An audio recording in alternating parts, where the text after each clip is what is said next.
Shaktipunj express से जबलपुर से बेढ़न के लिए सफर कर रहा एक 30 वर्षीय युवक रहस्यमय तरीके से लापता हो गया।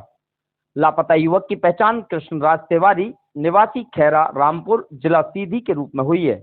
वह 9 अक्टूबर की रात करीब 10:24 पर जबलपुर से शक्तिपुंज एक्सप्रेस में सवार हुआ था, लेकिन निर्धारित स्टेशन बेढ़न पर नहीं पहुंचा। परिजनों के मुताबिक युवक इटारसी में अपने भाई से मिलने गया हुआ था और लौटते समय जबलपुर से शक्तिपुंज में बैठा। जब वह बेढ़न नहीं पहुंचा तो चिंतित परिजनों ने उसकी तलाश शुरू की। युवक की गुमशुदगी की रिपोर्ट कटनी जीआरपी थाने में दर्ज कराई गई, जहां से 0 पर केस दर्ज कर डायरी जबलपुर जीआरपी को भेज दी गई।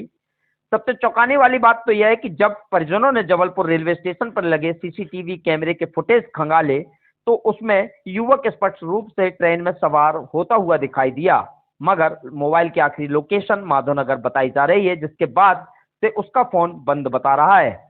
इस पूरे मामले में जीआरपी की कार्यशैली पर भी सवाल खड़े हो रहे हैं। परिजनों का कहना है कि कटनी जीआरपी उन्हें जबलपुर भेज रही है और जबलपुर जीआरपी वापस कटनी भेज रही है। ऐसे में बीते 3 दिनों से परिजन अलग अलग थानों और स्टेशनों के चक्कर काट रहे हैं, लेकिन युवक का कोई सुराग नहीं मिल पाया है। जब कटनी जीआरपी प्रभारी एलपी कश्यप से इस संबंध में पूछा गया तो उन्होंने तत्काल माधवनगर के लिए एक टीम रवाना करने की बात कही है।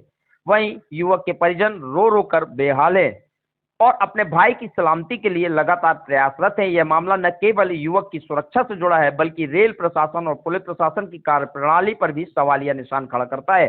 परिजन प्रशासन से युवक को जल्द से जल्द खोजने की गुहार लगा रहे हैं। मैं यहाँ पे मेरा भाई मतलब मिसिंग हो गया है 9 तारीख की रात से। टाइमिंग समथिंग ये 11:10 से 11:15 हुए थे। उस टाइम मेरी आखिरी बात हुई थी। उसने बोला था कि मैं ये माधव नगर के आसपास पहुँचा हूँ ट्रेन से। यही समस्या लेके मैं थाने आया था। तो मेरी कल रात में 2 बजे मतलब 0 कायमी हुई है वहाँ पे। अभी एफआईआर नहीं हुई है यहाँ पे मेरी। नहीं, एफआईआर आपने कटनी में की थी कि जबलपुर में?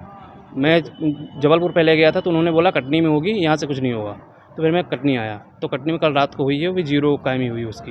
ये किस ट्रेन से आ रहे थे? ये शक्तिपुंज है जो जबलपुर से और हावड़ा जाती है। कहाँ जा रहे थे? ये जबलपुर से जा रहे थे बेढ़न, उसकी पेशी थी, वहाँ जा रहा था वो।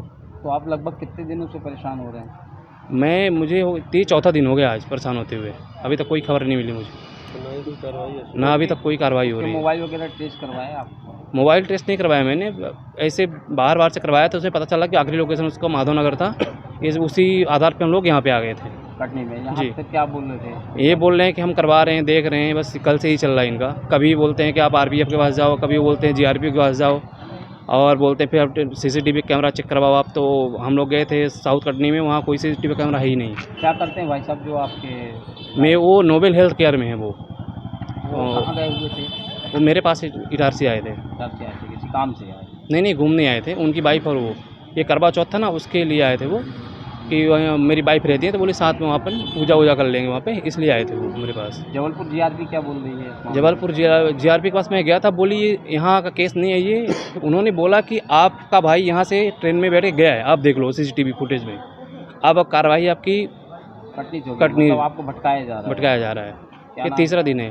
क्या नाम है आपका? मेरा नाम है रत्नेश तिवारी। कहाँ रहते हैं आप? मैं रहने वाला तो सीधी का हूँ, बट अभी मैं जॉब करता हूँ इटारसी में। तो भाई साहब जो गायब है वो कहाँ रहते थे? वो भी गांव में रहते थे, खैरा नहीं, यहाँ सीधी खैरा में रहते थे, गांव में ही रहते थे। गांव में ही जॉब करते थे वो। नोबेल की फ्यूजन की जो फाइनेंस होती है ना, वहाँ पे काम करते हैं वो।